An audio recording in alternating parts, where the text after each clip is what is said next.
Hey everybody, JC here with another T&I toy review. And today's review is in association with JediInsider.com, your #1 news source for everything Star Wars. And for today's review, we're going to take a look at the new Star Wars The Black Series 6-inch IG-88 figure from Hasbro. Now this figure comes packaged in the same style of packaging we've seen with the previous Black Series figures. You've got the black box, the figure clearly displayed along with the accessories in the window box packaging. You've got the little medallion image of the character up in the top corner, and then the Star Wars The Black Series logo down below, the name of the character, and it tells us this is number 15 in the series. And then you've got the in blue print and the blue lighting border in the background. Looks like the Death Star lighting. On the back of the packaging, again, I have the Star Wars logo, the name of the character, and then an image from the movie kind of shaded out. And then down below some legalese along with the Disney and Hasbro logos. Okay, so let's get this figure open and take a look at what's inside. Okay, so here's a look at the figure outside of the packaging, and I think Hasbro's done a really nice job with the sculpting on this figure, capturing all the little intricate details of the robotic parts of the figure or the character. So I think Hasbro's done a really nice job with that. So I like on the head how they've put little holes throughout the head for his eyes in the midsection of the head, and then they put on the inner part of the head or inside the head, looks like they've put like a red piece of plastic, so when you look through the holes you see the red and it gives it kind of that lighted effect. So I like that. He's got some marbleized paint going on the cone of his head. I don't know if that's movie accurate or not. And then he's got these holes on the bottom of his head which basically go all the way through. They've hollowed out the bottom part of the head so you can look through the hole in the front and see out the hole in the back, and then same on the sides. So that's an interesting effect that they've got there. And then again, just nice detailing with the sculpting throughout the body with all the little robotic pieces and everything that they've captured with the sculpt. I think they did a really good job with that. He's got the strap that is actually separate from the figure, and you could remove if you wanted to, if you pop the head off. It's just a black piece of plastic with some silver painted for like the buckles and other little gadgets he's got on the strap. And there's a little peg on the underside, so and then there's a hole on his shoulder, so you can plug that in to keep the strap from like flopping around, so that's nice. And then on the back of the strap he's got like a holster for his blaster. It's technically made for the smaller blaster, but you can actually fit the larger one in there if you wanted to. And then another place to hold his blade, and that's removable. And then he's also got sculpted on the strap on the back here, it looks like throwing stars of some kind, and they're just a metallic silver. For the paint apps, I think they've done a nice job. Most of the figure is kind of a dark metallic silver, but there is a almost kind of bronze, goldish bronze wash throughout the figure. So I think that gives it kind of a wear and tear, kind of almost, not rusted, but just kind of like where the metal's worn a little bit. So it's a nice effect with the paint apps on this one. And then he's got like a lighter gray colored here. I guess these are shoulder pads or something.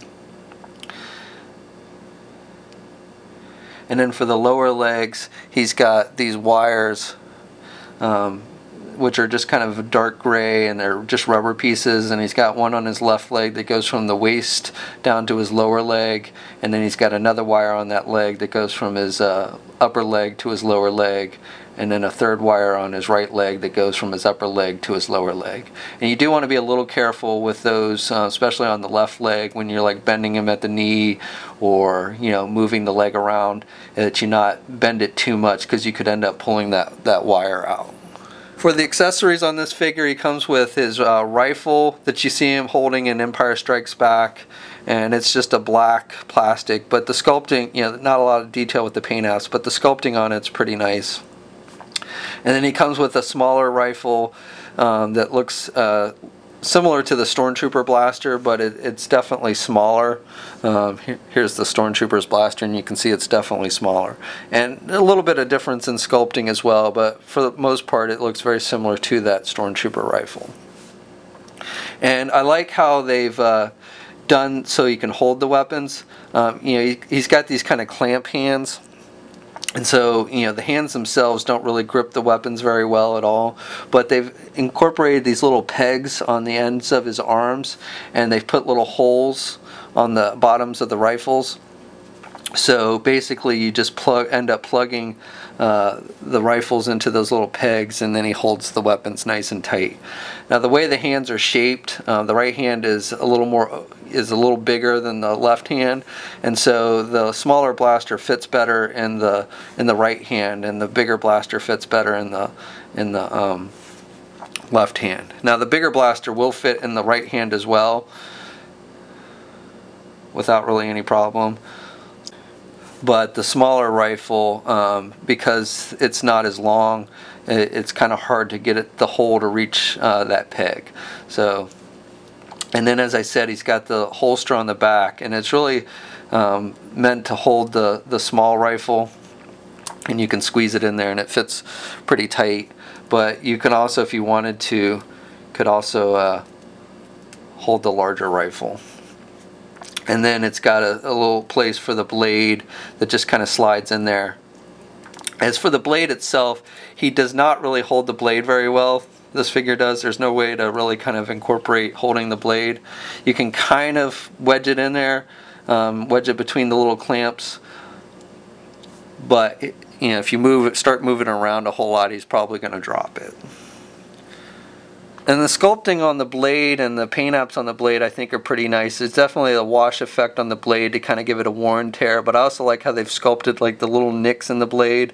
I've seen larger figures where it kind of incorporates that, and I think Hasbro did a nice job on capturing that look with this smaller scale weapon.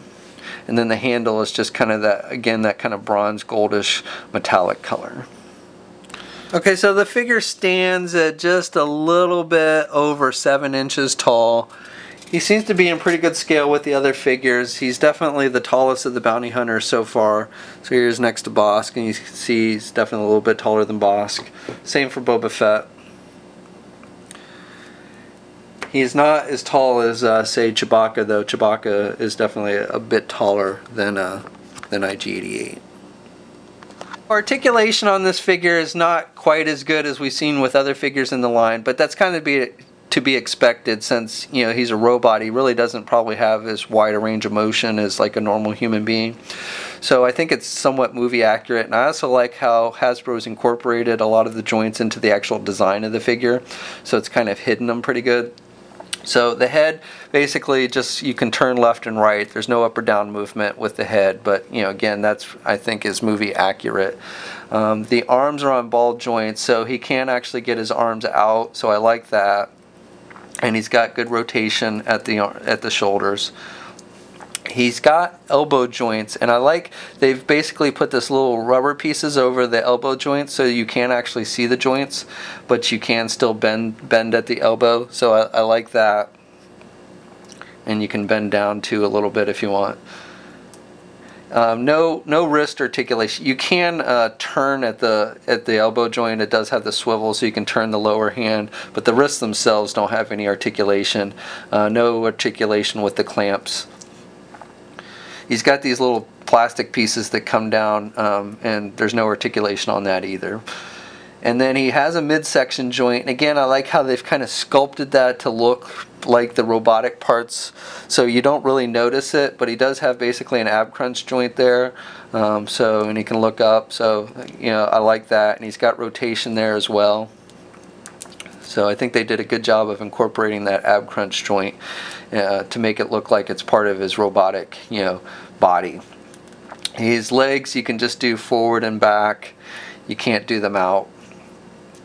He does have a thigh swivel, and again, it's kind of hidden by these metal pieces that kind of come over the joint.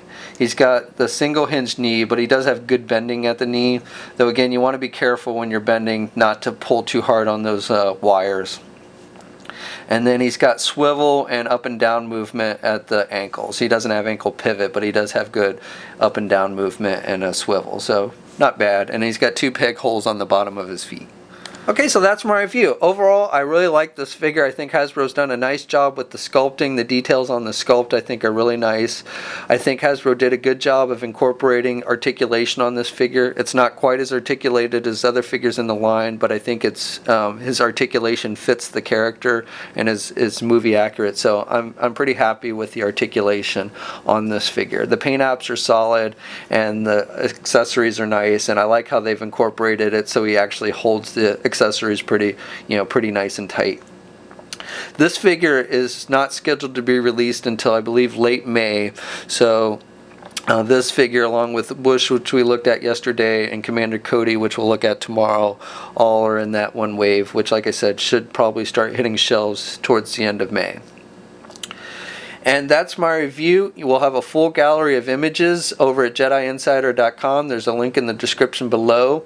Also, our coverage of Star Wars Celebration, the big Star Wars convention, will begin today on Jedi Insider on 4/16 and run throughout the weekend. So, if you want to see what new is coming from Hasbro, be sure to check that out. And as always, we ask you to leave a comment. Let us know what you think. If you're so inclined, please like the video. And if you haven't already, please subscribe. And until next time, I'll catch you later.